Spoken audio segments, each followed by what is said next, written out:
حالانکہ ان کو حکومت نے لائسنس دیے ہوئے تھے، ان کو NOC دی ہوئی تھی، ان سے سیکورٹی لی ہوئی تھی، لیکن اس کے باوجود جو قانونی طور پر ریڑے لگائے گئے تھے یا سٹال بنائے گئے تھے ان کو توڑ دیا تھا. اور یہ کیس جو ہیں وہ مشہور وکیل جو ہیں ایمان مزاری صاحبہ وہ لڑ رہی ہیں. ابھی مجھے اس کا ایگزیکٹ نہیں پتہ کہ اس کا نتائج کیا نکلے ہیں، لیکن یہ کیس چل رہا ہے. تو یہ ہوتا ہے جب بھی حکومتیں بدلتی ہیں، نئی حکومت آتی ہے، وہ پرانے والوں کو رگڑا لگاتی ہیں. لیکن جہاں پر بات یہ ہو رہی ہے کہ مریم نواز شریف صاحبہ کی اگر تصویر نہیں ہوگی تو وہ ریڑھی وہاں پر کھڑی نہیں ہو سکتی. ہم دیکھ بھی رہے ہیں ویڈیو میں کہ جن ریڑھیوں پر تصاویر نہیں ان کو گاڑی میں ڈالا جا رہا ہے، اور جس ریڑھی پر تصویر ہے وہ وہاں پر کھڑی ہے. یہ ممکن ہے کوئی اور بھی مسئلہ ہو سکتا ہے، لائسنس کا کچھ چکر ہو. پاکستان میں ہر ریڑھیوں کا لائسنس تو ہوتا نہیں، لیکن یہ ہو سکتا ہے کہ پولیس کو یا بلدیہ والوں کو پتہ نہ دیا گیا ہو تو وہ ان کو اٹھا رہے ہوں اور بہانہ یہ بنا دیے ہوں کہ میم صاحبہ یا چیف منسٹر صاحبہ کی تصویر آپ نے نہیں لگائی ہوئی. کیونکہ کل میں نے آپ کو ویڈیو بنا کے بتایا تھا کہ اوپر سے آرڈر آ گیا ہے. یہ اوپر والا جو جملہ ہے نا، اس نے نیچے والوں کی بڑی دیاڑیاں لگا رکھی ہیں. جو بندہ بھی اٹھتا ہے وہ کہتے ہیں جی اوپر سے آرڈر آ گیا ہے، اور جو اس کا دل کرتا ہے پھر وہ کرتے ہوئے نظر آتا ہے. اس کے ساتھ ساتھ جو PTI کی جانب سے ایک اور مسئلہ سامنے آ رہا ہے کہ تحریک انصاف کی جانب سے اسد کیسر جو مفاہمت کی سیاست پر یقین رکھتے ہیں، مولانا فضل الرحمان کے پاس بھی جاتے ہوئے ہمیں نظر آئے، سیاسی پارٹیوں کے پاس بھی جاتے ہوئے نظر آئے، اور وہ اس کے اوپر تحریک انصاف تنقید کرتی رہی کہ یہ بندے مفاہمت کی بات کرتے ہیں، ان کا مینڈیٹ چوری ہو چکا ہے، اور یہ جو ہیں یہ امن کی باتیں کرتے ہیں اور ان چیزوں کی باتیں کرتے ہیں. تو اسد کیسر بھی آج آپے سے باہر ہو گئے، اور ان کا یہ کہنا تھا کہ بس بہت ہو چکا، آپ بتا دیں آپ کیسی جنگ چاہتے ہیں، ہم اس طرح کی جنگ آپ کے ساتھ لڑنے کے لیے تیار ہیں. آپ نے مینڈیٹ چوری کر دیا، اور اب الیکشن کمیشن جو ہے کمشنر جو ہیں راجہ اسکندر سلطان، وہ ان کو کہا جا رہا تھا کہ ان کو کینیڈا کے اندر سفیر لگانے کی تیاریاں کی جا رہی ہیں، اور اس کے بدلے میں یہ 20 سے 21 سیٹیں جو ہیں مزید PTI سے چھین کر PDM کو دینے کی کوشش کر رہے ہیں، جس کی انہوں نے ایک مثال سامنے رکھی آج. اور اسی کی وجہ سے وہ آج کافی زیادہ تپے ہوئے بھی تھے کہ NA81 گجرانوالہ میں دوبارہ گنتی کی گئی، اور اس گنتی میں عجوبہ یہ ہوا کہ کسی بھی بندے کے ووٹ ڈسٹرب نہیں ہوئے. 7,000 مسترد ووٹوں کو بڑھا کر 17,000 کر دیا، یعنی جو ووٹ مسترد ہوئے تھے 7,000 سے ڈائریکٹ 17,000 ہو گئے. تحریک انصاف کے ورکر کے ووٹ گر گئے، اور نون لیگ کے جو امیدوار ہیں اس کے ووٹ اٹھ گئے. باقی جتنے بھی لوگ ہیں کسی کے ایک ووٹ کے اوپر بھی کسی قسم کا کوئی فرق نہیں پڑا، اور یوں نون لیگ کو جتا دیا گیا اور PTI جو ہے وہ ہار گئی. اب ہوا کیا ہے؟ ایک کہاوت ہے کہ اگر آپ کسی بندے کو بیٹھنے کی جگہ دیں گے تو وہ لیٹنے کی جگہ خود بنا دے گا. آپ کو یاد ہوگا کہ جب مینڈیٹ کی تازہ چوری ہوئی اور الیکشن کا دوسرا دن تھا، تمام RO آفیسز کو گھیر لیا گیا تھا، تو آہستہ آہستہ جن سیٹوں پر قبضہ کیا گیا تھا وہ تحریک انصاف کو واپس ہو رہی تھیں. پھر تحریک انصاف نے کیا کہ عوامی دباؤ کو پیچھے کر دیا. یہ کہا کہ یہ ایک اور 9 مئی ہو سکتا ہے. اب اس کو ڈر کہیں یا کیا کہیں اللہ بہتر جانتا ہے، لیکن جس طرح بچپن میں مائیں جو ہیں وہ بچوں کو ڈرایا کرتی ہیں سو جاؤ بہو آ جائے گا یا کوئی چیز آ جائے گی آپ کو کھا جائے گی، تو اب تحریک انصاف کے ساتھ بھی یہی ہو رہا ہے کہ وہ تھوڑا سے پر تولتے ہیں کوئی احتجاج کرنے کا، پروٹیسٹ کرنے کے، تو حماد اظہر صاحب کی جانب سے ایک ٹویٹ آتی ہے پنجاب میں کہ ایک اور 9 مئی ہو سکتا ہے، اور بس پھر سارے ٹھنڈے ہو جاتے ہیں. تو یوں تحریک انصاف نے RO آفیسز کے باہر سے جیسے ہی دھرنے ختم کیے تو الیکشن کمیشن کی جانب سے نوٹیفیکیشن شروع ہو گئے. اب وہاں جب ان کی سیٹیں چوری کی گئیں تو یہ مفاہمت اور اس طرح ہومیوپیتھک قسم کے بیان دینے لگ گئے. اب کیا ہوا کہ آپ نے بیٹھنے کی جگہ دے دی تو اگلے اب لیٹنے کی جگہ بنا رہے ہیں. تو انہوں نے اب جو ان کی پکی ٹھگی سیٹیں تھیں جو حلف بھی لے چکے ہیں، اب ان سیٹوں کو دوبارہ گنتی کے نام پر آہستہ آہستہ انہوں نے توڑنا شروع کر دیا ہے. اور کہا یہ جا رہا ہے کہ کم از کم 21 سے لے کر 25 تک کی سیٹیں جو ہیں وہ توڑی جائیں گی، تاکہ قومی اسمبلی میں PDM حکومت کو واضح برتری دی جا سکے، تاکہ کل کو کوئی اگر ایکٹ پاس کرتے ہیں یا کوئی قوانین میں رد و بدل کرتے ہیں تو ان کو اس سے آسانی ہوگی. اب تحریک انصاف اسی چیز پر بھڑکی ہوئی ہے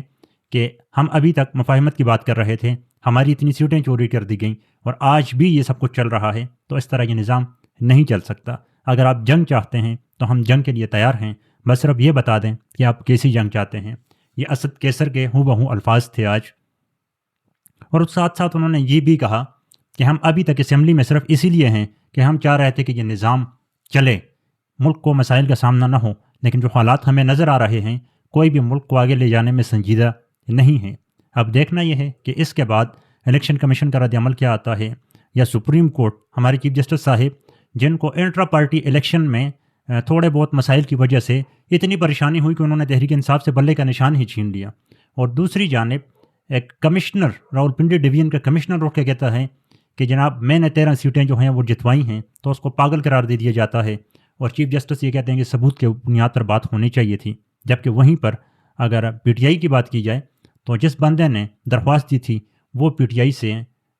نکالا گیا بندہ تھا, اس کا پی ٹی آئی کے ساتھ کوئی تعلق نہیں تھا. اور ابھی یہ بتا دینا جو الیکشن ہوا جنرل الیکشن, اس میں کیا اس بندے نے الیکشن لڑا یا اس کے بعد دوبارہ پی ٹی آئی کا انٹرا پارٹی الیکشن ہوا, کیا اس بندے نے حصہ لیا؟ کوئی بات نہیں کرے گا اس کے اوپر. اب یہ تو تھی پی ٹی آئی کی کہ پی ٹی آئی نے بیٹھنے کی جگہ بنائی, اگلوں نے لیٹنے کی جگہ بنا دی ہے. اب پی ٹی آئی جتنی بھی لاتیں مارے مجھے نہیں لگتا کہ اس سے کوئی نتائج آ سکتے ہیں, کیونکہ سب نے حلف لے لیے ہیں اور سب کے پاس قانونی عدالتی طریقہ کار کے مطابق حکومتیں اور پاور آ چکی ہے. اب بھلے آپ مانیں یا نہ مانیں اس سے کیا فرق پڑتا ہے. اس کے ساتھ ساتھ جو نواز شریف کے اوپر ڈینٹ ڈالا جا رہا ہے مسلسل کہ وہ ووٹ کو عزت دو کا نعرہ لگاتے ہیں, میں نے الحمدللہ کبھی زندگی میں یہ رتی بھر بھی نواز شریف سے یہ امید نہیں رکھی کہ وہ سول بالادستی کی بات کریں گے.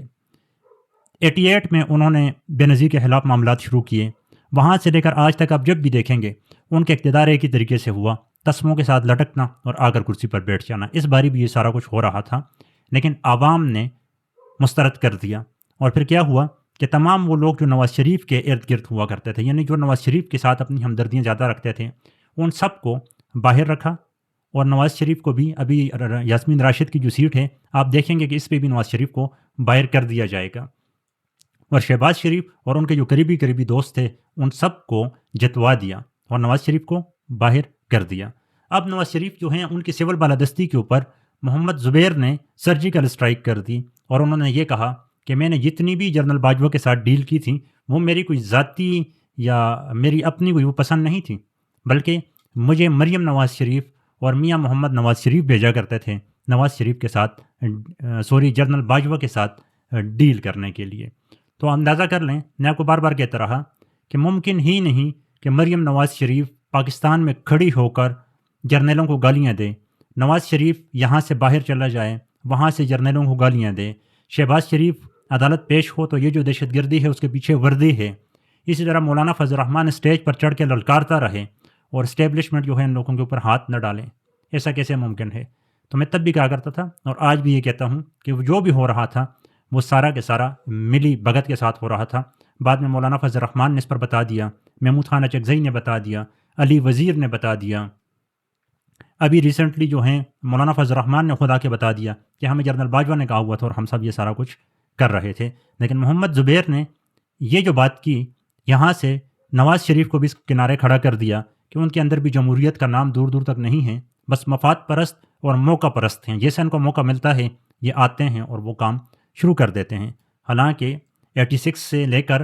آج تک نواز شریف بے شمار عہدوں کے اوپر رہا, 3 مرتبہ ملک کا وزیر اعظم رہ گیا. کم از کم ابھی تو ان کو ایک ایسا سٹینڈ لینا چاہیے تھا کہ پاکستان کی بیماری کی تشخیص کرتے, اور جس کی تشخیص انہوں نے کی تھی کہ ووٹ کو عزت دو, لیکن وہ تشخیص کو اس طرح سے رہی کہ بعد میں پتہ چلا کہ نومبر 2018 میں عمران خان وزیر اعظم بنتے ہیں اور اپریل 2019 میں جنرل باجوہ کے ساتھ ان کی ملاقاتیں ہو جاتی ہیں, سارے معاملات بن جاتے ہیں. اگر کورونا نہ آتا تو انہوں نے 2019 میں ہی عمران خان کو گھر بھجوا دینا تھا. بہرحال کہ اللہ تعالیٰ کے پلان کچھ اور تھے, اور یہی وجہ ہے کہ نوجوان نسل نے وہ سب کچھ کر دیا جو نواز شریف بھٹو یا جتنے بھی سیاسی رہنما تھے وہ دہائیوں تک کرنے کی کوشش کرتے رہے, لیکن وہ نہ کر پائے. اور اس مرتبہ پاکستان کے نوجوانوں نے حالات اور منظرنامے جو ہیں ان کو بدل کے رکھ دیا ہے. تو یہاں پر محمد زبیر کی جانب سے یہ کہنا کہ نواز شریف اور مریم نواز کی ایما پر میں جنرل باجوہ کے پاس گیا تھا, تو ان نون لیگ کے لوگوں کا یہ سوال بنتا ہے کہ وہ نواز شریف سے یہ سوال پوچھ لیں کہ آپ نے کہا جہانگیر ترین علیم خان عمران خان کے چینی چور, آٹا چور اور اے ٹی ایم ہیں, مطلب پھر آپ نے کوئی ایک چھوڑا ہے زرداری, کوئی ایک بندہ جنرل باجوہ, وہ تمام لوگ جن کے خلاف آپ مسلسل 4 سال تک جنگ کرتے رہے, اندر سے ان کے ساتھ آپ لوگ ملے ہوئے تھے, تو کیوں؟ اور اب تو جب محمد زبیر مریم نواز کے اسپوکس پرسن یہ بات کرتے ہیں تو پھر یہ سوال اٹھتا ہے کہ نواز شریف کی وہ سول بالادستی, وہ جمہوریت کدھر چلی گئی جس کے نام پر وہ 4 سال تک سڑکوں کے اوپر ہلا گلا مچائے رکھتے تھے. بہرحال اس سے بڑی بدبختی نہیں ہو سکتی کہ آپ کی زندگی پوری سیاست میں گزر جائے اور آپ کا آخری پہر جو ہے وہ بھی صرف ڈیلوں میں اور اٹھک بیٹھک میں گزر جائے، آپ نظریات پر کھڑے نہ ہو سکیں۔ آخر میں تھوڑی سی بات کریں گے کہ محسن نقوی، شہباز شریف صاحب اور آصف علی زرداری کی جانب سے یہ کہا گیا ہے کہ وہ تنخواہیں نہیں لیں گے۔ یہ بڑا زبردست قسم کا مذاق ہوتا ہے۔ ہم تنخواہیں نہیں لیں گے، آپ تنخواہیں لیں، آپ صرف جو نہ آپ کی مراد ہیں آپ وہ نہ لیں۔ اب اندازہ ہے آپ کو کہ ان کے پورے خاندانوں کو پتہ نہیں سال کی کتنی ٹکٹیں ملتی ہیں، موبائل کے نام پہ پتہ نہیں کتنا خرچہ ملتا ہے، کتنے فورن ٹرپس ملتے ہیں، پھر اسلام آباد کے اندر لگژری گھروں کے اندر ان کو رہائشیں ملتی ہیں، ان کے ہر فیملی کے بچوں کو پروٹوکول ملتے ہیں۔ میں نے اس پہ ویڈیو بھی بنائی تھی، تحریک انصاف کا ہی دور تھا جب سندھ میں عمران اسماعیل گورنر تھے شاید، تو ان کا کتا بھی جو ہے سرکاری پروٹوکول کے اندر وہ گھومتا پھرتا نظر آتا تھا۔ تو یہ اپنے پروٹوکول چھوڑ دیں، تنخواہیں چھوڑنے کی ضرورت نہیں ہے۔ اور اس کے ساتھ ساتھ میں یہ کہنے لگا تھا کہ حلف لے لیں کہ یہ اپنی سیٹ کا غلط استعمال نہیں کریں گے، پھر مجھے احساس ہوا کہ میں خود کہا کرتا ہوں کہ پاکستان میں سب سے زیادہ پامالی جو ہے وہ صرف حلف کی ہوتی ہے۔ نیچے سے لے کر اوپر تک جتنے بھی سرکاری لوگ ہیں،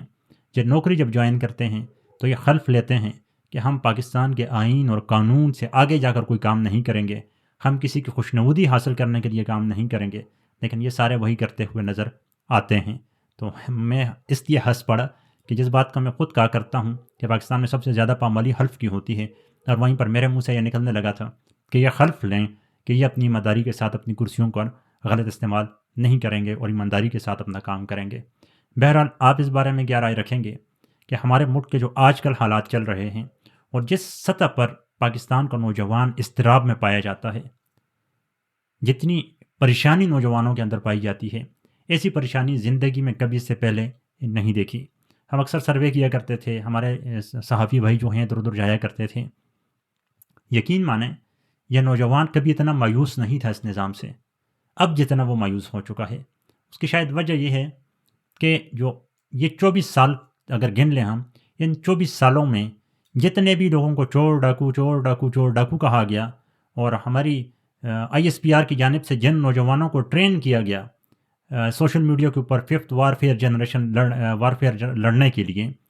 ان سب کو جیلوں میں ڈالا گیا اور ان کو کہا گیا کہ یہ جو لوگ ہیں ابھی جو ہیں، جن کو ہم کہتے ہیں یہ محب وطن ہیں، یہ چور نہیں ہیں، آپ نے بھی بس یہ کہنا ہے یہ چور نہیں ہیں۔ اب 22 سال تک 24 سال تک یہ چور ڈاکو تھے، اب اچانک سے وہ محب وطن بن گئے ہیں اور ان کے خلاف سازشیں ہو رہی تھیں۔ تو اس کا مطلب گزشتہ 22 سال جتنے بھی پاکستان کے اندر اسٹیبلشمنٹ میں جرنل آئے، انہوں نے ایک سیاسی حکومت کے خلاف محاذ کھولے رکھا، 3 سیاسی حکومتیں بن جائیں گی، تو پھر ان کو تو سزائیں بننی چاہیے۔ اور پھر ہم جب موجودہ لوگ ہیں ان کے اوپر کس طرح یہ ملک کا نوجوان اعتبار کر لے کہ کیا پتہ آج سے 10 سال بعد جو صاحب یہاں پر بیٹھے ہوئے ہوں اور وہ ہمیں کہہ رہے ہوں کہ جو پچھلے والے تھے کہ انہوں نے سازشیں کی تھیں، آپ جو ہیں ابھی اس پہ ہم پہ بھروسہ کریں اور جو ہم جن کو سپورٹ کر رہے ہیں آپ ان کی مدد کریں۔ بہرحال اس ملک کو سدھارنا ہے، اس ملک کو ٹھیک کرنا ہے، تو ایک ہی طریقہ ہے کہ حاکمیت اللہ کے بعد پاکستان کی عوام کی، جمہور کی، یہ جس کو بھی ووٹ دیں اس کو اقتدار سونپ دیں، ہر بندہ اپنا اپنا کام کرے۔ ایسا ممکن نہیں کہ ایک بندہ ملک کا معیشت دان بھی ہو، ایک ہی بندہ پاکستان کا وہ ناسا کو بھی کنٹرول کر رہے ہیں، اسپارکو کو بھی کنٹرول کر لیں، وہ ایتھلیٹ کو بھی کنٹرول کر دیں، وہ کرکٹ کو بھی کنٹرول کر دیں، وہ بیوروکریسی کو بھی کنٹرول کر دیں۔ یہ صفت اللہ تعالیٰ نے انسان کے اندر نہیں رکھی۔ ایک بندہ ایک وقت میں ایک ہی چیز کا ایکسپرٹ ہو سکتا ہے۔ تو جس طرح کوئی پروفیسر جو ہے وہ سائنس یا ہسٹری کا پروفیسر جا کے سرجری نہیں کر سکتا، اسی طرح ہمارے جو فوجی بھائی ہیں وہ اس ملک کے نظام کو نہیں چلا سکتے۔ ان کی سائیکی جو ہے نفسیات کی اس لیول کی نہیں ہوتی کہ وہ اس طرح کے سیاسی فیصلے لے سکیں۔ بہرحال دیکھنا ہے اب یہ حالات کس سمت جاتے ہیں، لیکن نوجوانوں کی یہ جو مایوسی ہوتی ہے یہ ہمیشہ کے لیے یا تم قوموں کے لیے بہت ہی زیادہ مثبت پہلو بن کے سامنے آتی ہے، اور یا پھر بہت خوفناک قسم کے نتائج اس کے سامنے آتے ہیں۔ ہم اللہ سے دعاگو ہیں کہ رمضان کے صدقے تمام ان ظالموں کے دلوں کو نرم فرما دے اور تمام ان مظلوموں کے اوپر اللہ تعالیٰ رحم فرما دے، تاکہ اس ملک کے حالات بہتری کی جانب جائیں۔